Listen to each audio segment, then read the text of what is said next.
प्यारे बच्चे, आप सभी को नमस्कार। YouTube चैनल अभिषेक मैथ कॉन्सेप्ट में आप सभी लोग का स्वागत है। आशा करते हैं हम कि आप लोग एकदम फिट होंगे और अपनी पढ़ाई को अच्छे से कर रहे होंगे। बेटा, आज हम लोग पढ़ेंगे आरंभ सीरीज का पार्ट 4। देखिए क्वेश्चन नंबर 1।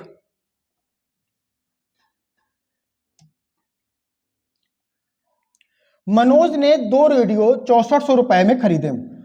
उसने एक रेडियो को 25% लाभ पर तथा दूसरे को 25% हानि पर बेच दिया। चलिए बेटा, देखिए पहले कह रहा है कि 25% का लाभ हो रहा है।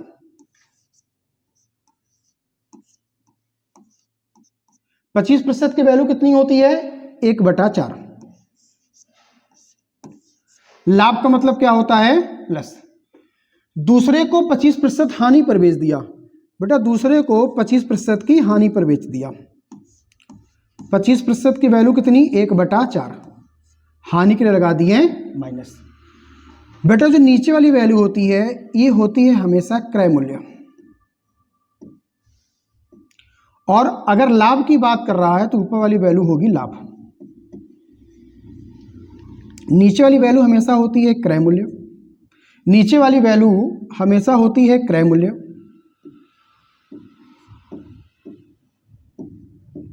और अगर हानि की बात कर रहा है तो ऊपर वाली वैल्यू क्या हो जाएगी? हानि। अब बेटा थोड़ा ध्यान से समझिएगा।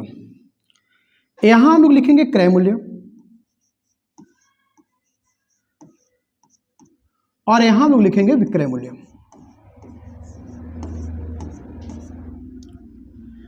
₹4 का सामान है, ₹1 का लाभ हुआ आपको, आपने बेचा इसे ₹5 में। ₹4 का सामान खरीदा था आपने, ₹1 की हानि हुई, आपने बेचा इसे ₹3 में। अब बेटा देखिए क्या कह रहा है यहां पर, मनोज ने 2 रेडियो 6400 रुपए में खरीदे। ठीक है, एक को 25% लाभ पर, एक को 25% की हानि पर बेच दिया। यदि दोनों रेडियो के विक्रय मूल्य समान हो। बेटा, क्या यहां दोनों रेडियो के विक्रय मूल्य समान है? नहीं सर, यहां दोनों रेडियो के विक्रय मूल्य समान नहीं है। इसलिए यहां बेटा आपसे प्रश्न में कह रहा है कि दोनों रेडियो के विक्रय मूल्य एक समान है, तो बेटा दोनों रेडियो के विक्रय मूल्य हमें एक समान करने पड़ेंगे। इसलिए ऊपर हम लोग मल्टीप्लाई करेंगे 3 से और नीचे हम लोग मल्टीप्लाई करेंगे मेरे भाई 5 से। जब हमने यहां 3 से गुणा किया तो बेटा हमें यहां भी 3 से गुणा करना पड़ेगा, और जब मैंने यहां 5 से गुणा किया तो हमें यहां भी 5 से गुणा करना पड़ेगा।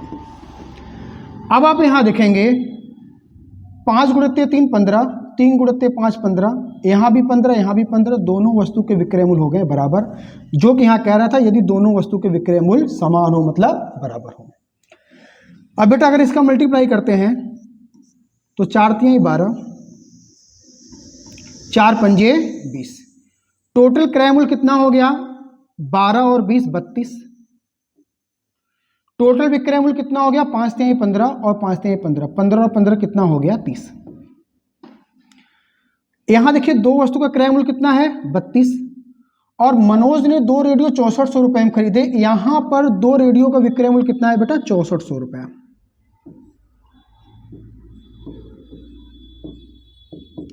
ये जो 64 है 32 का 2 गुना और आगे 2 जीरो। ये जो 64 है बेटा ये देखेंगे 32 का 2 गुना है और आगे 2 जीरो।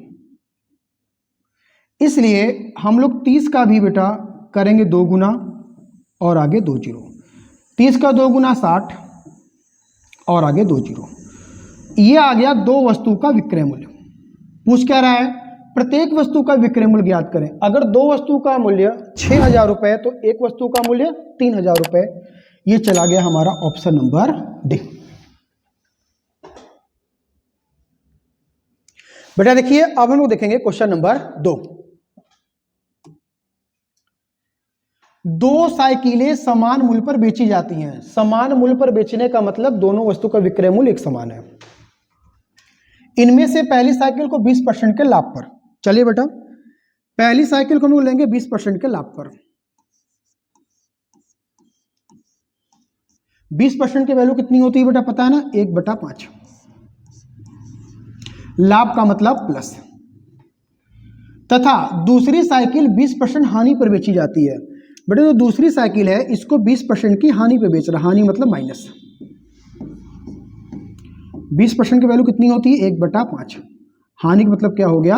माइनस। नीचे वाली जो वैल्यू होती है बेटा, इसे बोलते हैं हम लोग क्रय मूल्य। ऊपर वाली वैल्यू अगर लाभ की बात हो रही तो ये हो जाएगा लाभ।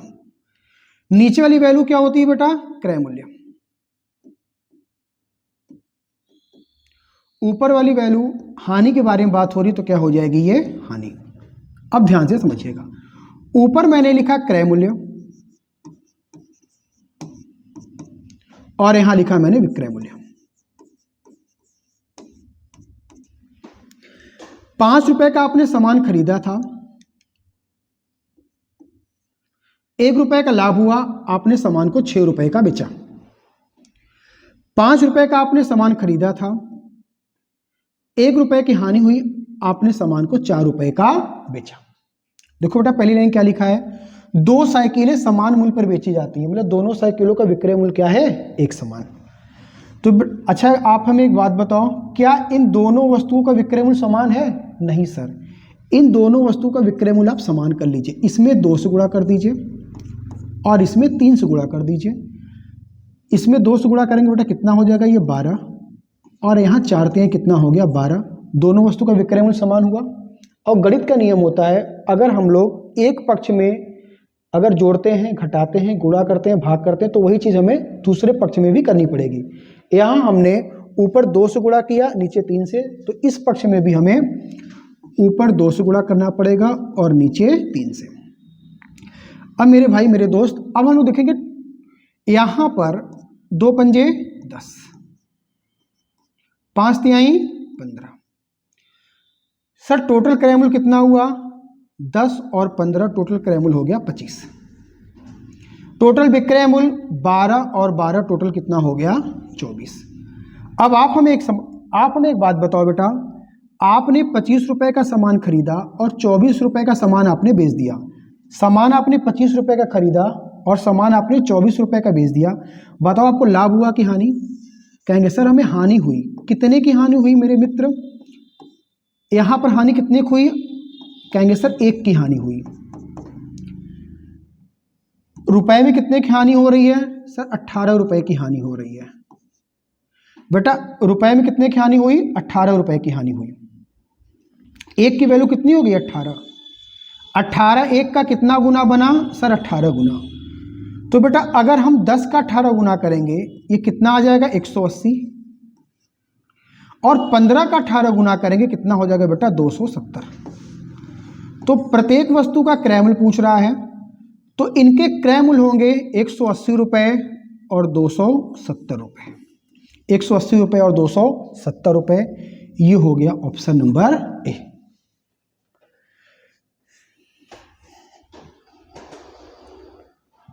देखिए बेटा क्वेश्चन नंबर 3। इस प्रश्न को हम आपको 3 मेथड से बताएंगे और तीनों मेथड एक से बढ़कर एक होंगे। देखिए पहले इसको बताएंगे बेसिक। एक परीक्षा में किसी परीक्षार्थी को प्रत्येक सही उत्तर के लिए 5 अंक मिलते हैं तथा प्रत्येक गलत उत्तर के लिए 2 अंक काट लिए जाते हैं। यदि वह 140 प्रश्नों को उत्तर दे तथा 350 अंक प्राप्त करे तो उसने कितने प्रश्नों का सही उत्तर दिया? बेटा पहले आप ये ध्यान दो कि टोटल प्रश्न कितने हैं? 140। बेटा सब लोग ध्यान से देखो, टोटल प्रश्न कितने हैं? सर टोटल प्रश्न है 140। इसी 140 में से यह कुछ प्रश्न सही करेगा और कुछ प्रश्न करेगा गलत। सही प्रश्न कितने करेगा? नहीं पता सर। मैंने माना कि 140 प्रश्न में से इसने x प्रश्न सही कर दिए। अगर 140 प्रश्न में से x प्रश्न सही हुआ, अगर टोटल प्रश्न में से हम सही प्रश्नों की संख्या घटा दें तो हमें प्राप्त होगा गलत प्रश्न की संख्या। गलत प्रश्न की संख्या। यहां मैंने लिखा सही प्रश्न, यहां लिखा मैंने गलत प्रश्न। बेटा सही प्रश्न के लिए कितने नंबर मिल रहे हैं? सर सही प्रश्न के लिए 5 नंबर मिल रहे हैं। और गलत प्रश्न के लिए कितने नंबर कट रहे हैं? सर गलत प्रश्न के लिए 2 नंबर कट रहे हैं। अच्छा एक बात बताओ, आपने टोटल कितने अंक पाए सही सही? Sir 5x। और गलत कितने पाए सर? इतने। मेरे कहने का मतलब यह है कि अगर आप सही अंक में से गलत अंक को माइनस कर देंगे तो बेटा आपको प्राप्त हो जाएगा कि आपको कितने अंक प्राप्त हुए। एक बार फिर समझिए, अगर आप सही अंक जितना पाए हैं उसमें से जितना आपने गलत किया है अगर उसको माइनस कर दोगे तो आपको पता चलेगा कि आपने टोटल कितने अंक पाए। चलो बेटा इसे सॉल्व करते हैं। ये आ जाएगा 5x माइनस 2 गुणित 140 करोगे 280 माइनस माइनस प्लस 2x बराबर 350। 5x और 2x कितना हो जाएगा? 7x बराबर ये माइनस 280 जब आप 350 में प्लस करोगे तो बेटा हो जाएगा ये 630। 7 से काटोगे तो आ जाएगा x बराबर 7 9 या 63 0। x बराबर कितना आ गया? 90। इसका मतलब ये हुआ कि सही प्रश्न की संख्या कितनी हो गई? 90। और अगर आपने 140 में से 90 प्रश्न सही किया तो गलत कितना किया? 50 प्रश्न। बेटा पूछ क्या रहा है आपसे? तो उसने कितने प्रश्नों का सही उत्तर दिया? तो बेटा 90 प्रश्नों का इसने सही उत्तर दिया। इसका स्क्रीनशॉट लीजिए। फिर इसी में हम आपको बताते हैं मिक्सचर एंड एलिगेशन लगाकर मिश्रण लगाते हैं इस प्रश्न में। देखिए कैसे ले लिए। देखिए बेटा इसी प्रश्न में हम लोग देखिएगा कैसे लगाते हैं मिक्सचर एंड एलिगेशन।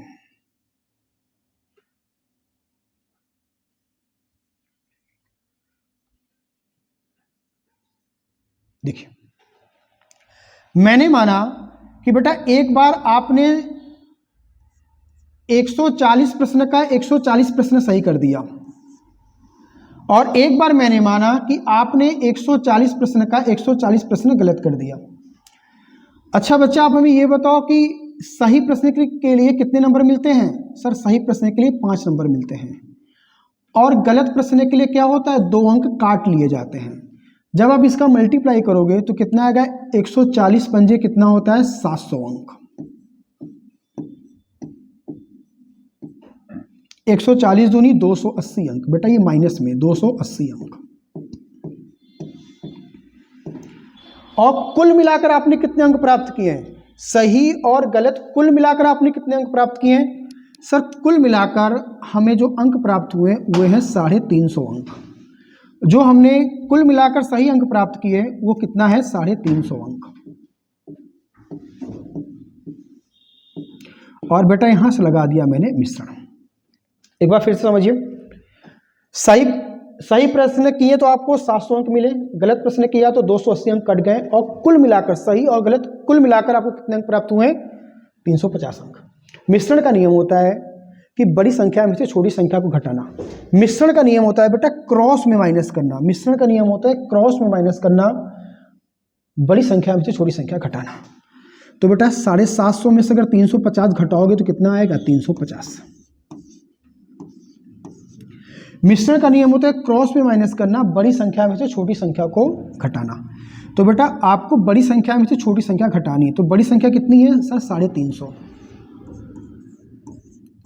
आपको माइनस कितना करना है? Sir minus 280। तो बेटा 350 ये आ गया, माइनस माइनस प्लस 280 ये आ गया, टोटल 630। ये 0 से ये 0 काटो, 7 9 या 63, 7 पूरे 35। ये जो आया है ये है बेटा प्रश्नों की संख्या का अनुपात। प्रश्नों की संख्या का अनुपात। ठीक है मेरे भाई। अच्छा ये तो टोटल प्रश्न अनुपात में कितने हुए? 9 और 5 14। टोटल प्रश्न अनुपात में कितने हुए हैं? कहेंगे सर टोटल प्रश्न जो अनुपात में हुए, टोटल प्रश्न जो अनुपात में हुए सर 14। टोटल प्रश्न जो अनुपात में हुए बेटा वो कितने हो गए? 14। टोटल प्रश्न जो अनुपात में हुए कितने हो गए सर? 14। और टोटल प्रश्न की संख्या कितनी दी गई है सर? 140। कितनी दी गई है? 140। अब कह रहा है बताओ सही प्रश्न कितने हैं और गलत प्रश्न कितने हैं। तो बेटा सही प्रश्न का अनुपात कितना दिया है, सही प्रश्न का अनुपात दिया है 9 और गलत प्रश्न का अनुपात कितना दिया है 5। तो ये 140 जो है ये 14 का कितना गुना है सर 10 गुना। ये बेटा जो 140 है ये 14 का कितना गुना है 10 गुना। तो बेटा 9 का 10 गुना 90 और 5 का 10 गुना 50। मतलब इसने सही प्रश्न किए 90 और गलत प्रश्न किए 50। Option number D. इसका आप स्क्रीनशॉट ले लीजिए, फिर हम इस सवाल को एक मेथड से और बताते हैं। बेटा इस सवाल को आप लोग बाई ऑप्शन भी सॉल्व कर सकते हैं। इस सवाल को मेरे भाई मेरे दोस्त आप लोग बाई ऑप्शन भी सॉल्व कर सकते हैं। इस सवाल को आप लोग बाई ऑप्शन भी सॉल्व कर सकते हैं।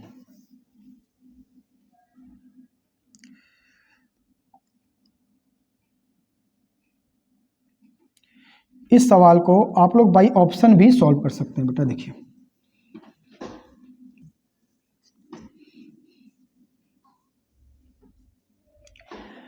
मैं इस 90 प्रश्न को लेता हूं, ठीक है बेटा। ये सभी क्या है, ये जो सभी हैं, ये जो सभी हैं, ये सभी हम बता रहे हैं आपको गलत है। डायरेक्ट इस पे आते हैं हम लोग कि ये बताओ टोटल प्रश्न कितने हैं सर 140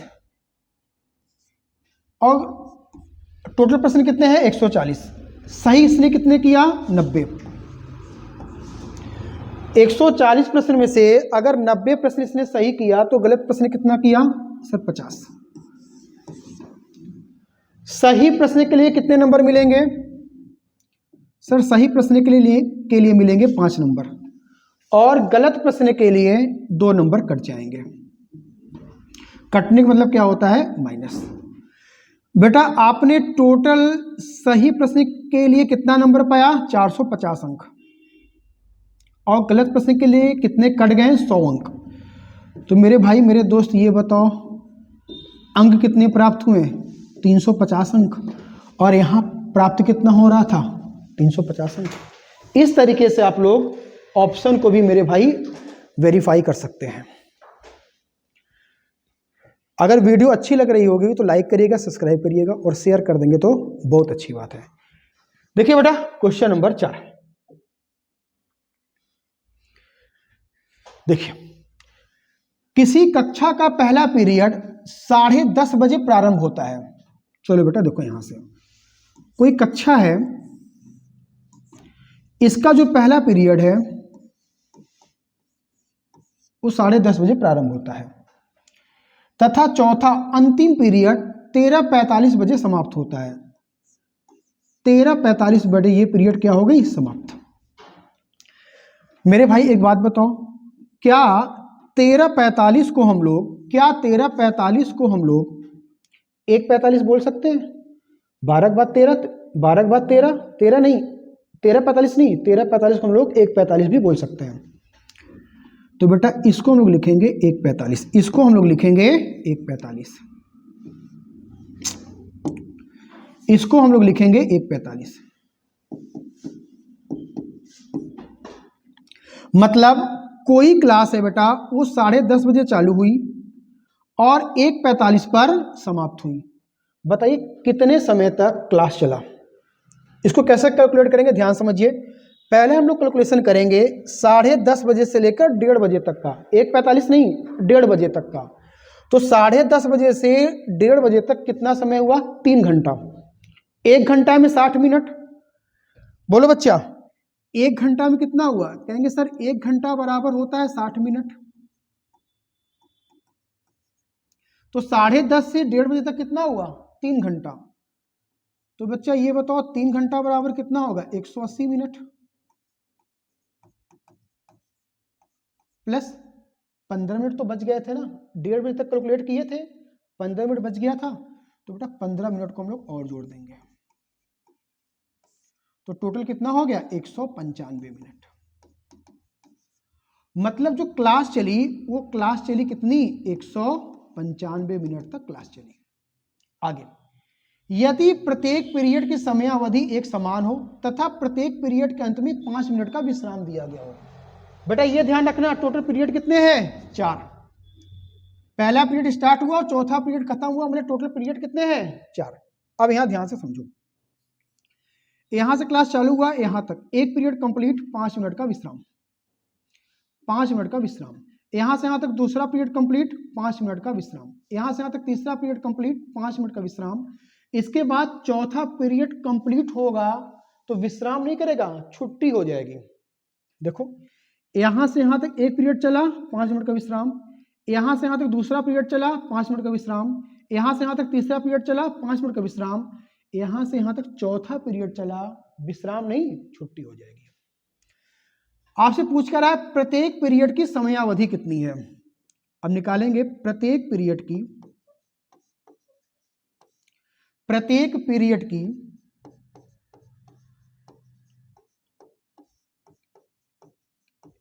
समयावधि बराबर, मेरे भाई मेरे दोस्त ये बताओ टोटल कितना समय क्लास के लिए था? 195 मिनट था, लेकिन इसमें से 5, 5, 10, 5, 15 मिनट पढ़ाई नहीं हुई, क्योंकि 15 मिनट कहाँ चला गया? रेस्ट में चला गया। तो अगर 195 मिनट में से 15 मिनट पढ़ाई नहीं हुई तो पढ़ाई कितनी मिनट हुई? 180 मिनट। 195 मिनट में से अगर 15 मिनट पढ़ाई नहीं हुई तो पढ़ाई कितनी हुई? 180 मिनट। अब बताओ 4 पीरियड की समयावधि 180 मिनट, 4 पीरियड की समयावधि 180 मिनट, तो एक पीरियड की समयावधि 180/4। तो बेटा हम लोग क्या करेंगे? 180/4, तो 180/4, 4 से काटेंगे कितना आएगा? 45 मिनट। 4 से काटेंगे कितना आएगा? 45 मिनट। आपसे पूछ क्या रहा है? तो प्रत्येक पीरियड की समयावधि कितनी है? तो बेटा प्रत्येक पीरियड की समयावधि कितनी आ गई? 45 मिनट। Option number C. मेरे भाई मेरे दोस्त अब देखेंगे हम लोग question number 4, sorry question number 5। देखिए एक विद्यार्थी को 2 पे घात 5, ध्यान समझिएगा, एक विद्यार्थी को 2 पे घात 5, इसका मतलब बेटा इंटू होता है, गुणा में 9 पे घात 2 लिखने को कहा गया। चलिए 2 पे घात 5 का मतलब कितना होता है? 32, और 9 पे घात 2 का मतलब कितना होता है? 81। बेटा इसका गुणा करोगे ना तो आएगा 2592, 2592। जब आप इसको सॉल्व करोगे 2 पे घात 5 गुणा में 9 पे घात 2 तो आएगा 2592। परंतु उसने गलती से कितना लिखा? 2592। बेटा उसने गलती से भी कितना लिखा? 2592। मतलब उससे कहा गया कि 2 पे घात 5 गुणा 9 पे घात 2 लिखो गुणा करके, तो उसने गधा टाइप का था, उसने क्या किया? ये 2 उतार दिया, ये 5 उतार दिया, ये 9 उतार दिया और ये 2 उतार दिया। अब पूछ रहा है उसमें कितना संख्यात्मक अंतर है, उसमें कितना संख्यात्मक अंतर है। तो बताओ बेटा इसमें अंतर कितने का? या 0 का। कभी कभी गधों बच्चों की नौकरी इसी तरह लग जाती है। ठीक है मेरे भाई, ऑप्शन नंबर ए। देखिए बेटा क्वेश्चन नंबर 6, कुछ चिड़िया तथा कुछ शाखाएं दी गई हैं। यदि प्रत्येक शाखा पर एक चिड़िया बैठे तो एक चिड़िया के लिए कोई शाखा नहीं बचती। यदि प्रत्येक शाखा पर 2 चिड़िया बैठे तो एक शाखा बच जाती है। चिड़ियों तथा शाखाओं की संख्याएं हैं क्रमशः। अगर कभी भी ऐसा क्वेश्चन बेटा आपके सामने आएगा तो हमेशा ध्यान रखना, इसको आप लोग सॉल्व करना बाई ऑप्शन। इसे आपको सॉल्व करना है मेरे दोस्त बाई ऑप्शन। पहले हम लोग चेक करेंगे ऑप्शन नंबर ए को। ठीक है बेटा, चिड़िया कितनी है? 5, शाखाएं कितनी है? 4। चलो बेटा 4 शाखाएं बनाते हैं, 1, 2, 3, 4। प्रश्न कह रहा है यदि प्रत्येक शाखा पर एक चिड़िया बैठे तो एक चिड़िया के लिए कोई शाखा नहीं बचती। तो बेटा टोटल चिड़िया कितनी है? 5। पांचों चिड़िया को बैठाते हैं, 1 चिड़िया, 2 चिड़िया, 3 चिड़िया, 4 चिड़िया, 5 चिड़िया। अब मैं सवाल एक बार फिर से पढ़ रहा हूं यदि प्रत्येक शाखा पर एक चिड़िया बैठे तो एक चिड़िया के लिए कोई शाखा नहीं बचती, तो बेटा इस चिड़िया के लिए कोई शाखा नहीं बची। आगे क्या करा है, यदि प्रत्येक शाखा पर दो चिड़िया बैठे, यदि प्रत्येक शाखा पर दो चिड़िया बैठे तो एक शाखा बच जाती है, तो हमें एक शाखा बचाना है, तो मैंने एक शाखा बचा लिया। पहला कंडीशन तो फॉलो हो रहा है कि यदि प्रत्येक शाखा पर एक चिड़िया बैठे तो एक चिड़िया के लिए कोई शाखा नहीं बचती। दूसरा कंडीशन देखिए फॉलो हो रहा है कि नहीं, पहला कंडीशन फॉलो हो रहा है, दूसरा देखिए फॉलो हो रहा है कि नहीं। यदि प्रत्येक शाखा पर दो चिड़िया बैठे तो एक शाखा बच जाती है, ठीक है सर। बच्चा आप हमें बताओ चिड़िया कितनी है, 5। चिड़िया कितनी है, 5। लेकिन आपने बैठाया कितना, 2 2 2 2 2 4 2 6। यहाँ पे चिड़िया कितनी आ रही है, 6, जबकि चिड़िया कितना दिया गया है, 5, इसलिए हो गया ये गलत। अब हम लोग चेक करेंगे ऑप्शन नंबर जो दिया है, बी दिया, उसको चेक कर लेंगे। देखिए कैसे चेक करेंगे बेटा हम लोग, ऑप्शन नंबर इसको चेक करते हैं। 3 शाखाएं हैं, एक शाखा, 2 शाखा, 3 शाखा। यदि प्रत्येक शाखा पर एक चिड़िया बैठे तो एक चिड़िया के लिए कोई शाखा नहीं बचती। शाखाएं कितनी हैं, 3, चिड़िया कितनी है, 4। 4 चिड़िया बैठाते हैं, एक चिड़िया, 2 चिड़िया, 3 चिड़िया, 4 चिड़िया। तो बताओ क्या इस चिड़िया के लिए कोई शाखा बची, नहीं सर। एक बार फिर समझिए, शाखाएं कितनी हैं, 3, चिड़िया कितनी हैं, 4। यदि प्रत्येक शाखा पर एक चिड़िया बैठेगी तो एक चिड़िया के लिए कोई शाखा नहीं बचती। बेटा प्रत्येक शाखा पर एक चिड़िया बैठ रही है तो इस चिड़िया के लिए कोई शाखा नहीं बची। आगे आइए, यदि प्रत्येक शाखा पर 2 चिड़िया बैठे तो एक शाखा बच जाती है। यदि प्रत्येक शाखा पर 2 चिड़िया बैठे तो एक शाखा बच जाती है, हाँ सर। टोटल चिड़िया कितनी हुई, 2 और 2 4, और यहाँ भी टोटल चिड़िया कितनी है, 4, इसलिए ये ऑप्शन नंबर वेरीफाई हो गया। ये बेटा ऑप्शन नंबर बी है, ये ऑप्शन नंबर सी है, तो हमारा ऑप्शन नंबर बी वेरीफाई हो गया। अब हम लोग पढ़ेंगे क्वेश्चन नंबर 7। क्वेश्चन नंबर 7 तो मैंने बताया ही भी, क्वेश्चन रिपीट हो गया है। क्वेश्चन नंबर 8 देखिए बेटा, अगर कभी भी ऐसा सवाल आए, इस सवाल को बोलते हैं, इस सवाल का नाम है चौकीदार नंबर 2। इस सवाल का नाम है चौकीदार नंबर 2। क्यों सर, देखो बेटा ये गेट लगा है और इसके सामने चौकीदार नंबर 2 बैठा है। चौकीदार ऐसे ही तो बैठता है, तो की तरह करके। अब आप ध्यान सुनो और मेरी बात ध्यान से समझो सब लोग। अगर कभी भी ऐसा सवाल आया कि रूट के बाहर 2 है और ऊपर भी रूट लगा है, तो इस सवाल को आपको सॉल्व करना है बस 2 सेकंड में। कैसे, समझो। आप हमें 2 नंबर ऐसा बताओ कि जिसको जोड़ने पर 7 आ जाए। कहेंगे सर 5 और 2। सर 2 नंबर ऐसा बताइए जिसको जोड़ने पर 7 आ जाए, तो सर 5 है और क्या है, ये 2 है, हाँ या ना। और गुणा करने पर 10 आ जाए, 5 दूनी 10। 2 कंडीशन ध्यान रखिएगा, जोड़ने पर 7 आए, 5 2 7, और गुणा करने पर 10 आए, 5 दूनी 10। बेटा यहाँ प्लस लगा है तो आप यहाँ प्लस लगाओ, रूट का सवाल है तो यहाँ रूट लगाओ, और यही हो गया आपका आंसर, ऑप्शन नंबर ए। खत्म। देखिए क्वेश्चन नंबर 9। क्वेश्चन नंबर 9 भी सेम टू सेम टाइप का सवाल मैंने लिया है, जो आपकी प्रैक्टिस हो जाए। बेटा आप हमें एक बात बताओ, ये भी तो चौकीदार नंबर 2 का सवाल है। चौकीदार नंबर 2 की सवाल कैसे पहचानेंगे? बेटा ये गेट के बाहर 2 लगा रहेगा और ऊपर रूट लगा रहेगा। आप हमें 2 नंबर ऐसा बताओ जिसको जोड़ने पर 8 आ जाए और गुणा करने पर 15 आ जाए।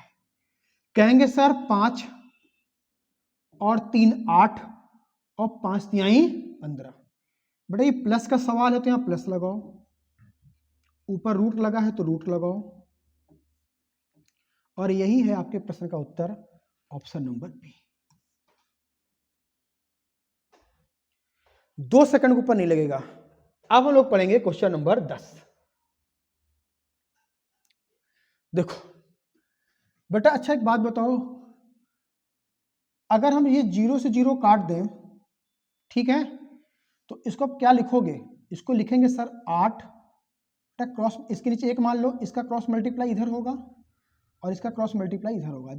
जब आप रूट में n का गुणा 8 से करेंगे तो यही तो आएगा, और 1 का गुणा इसमें करेंगे तो कितना आएगा बेटा 112। जब 112 गुणा 1 में करेंगे तो कितना आएगा 112। 8 से काटिए, 8 एक कम 8, 3 बचा, 3 2 32, 8 चौक 32। तो रूट में n बराबर कितना आ गया 14, और जैसे ये रूट हटाएंगे बेटा इस पे लग जाएगा स्क्वायर, और n बराबर आ जाएगा 196। ये आ गया ऑप्शन नंबर ए, आ गया ऑप्शन नंबर सी। ये जरूर बताइएगा कि वीडियो कैसी लगी। अगर वीडियो अच्छी लगी होगी तो लाइक करिएगा, सब्सक्राइब करिएगा और शेयर करिएगा। Thank you so much. और अगर आपको किसी भी कठिन टॉपिक जो आपको लगती है, अगर उस पर आपको वीडियो चाहिए तो आप मुझसे ज़रूर कहिएगा। हम आपको वे वीडियो एकदम सिंपल वे से, विश्वास करिए एकदम सिंपल वे से हम आपको बता देंगे। Thank you so much.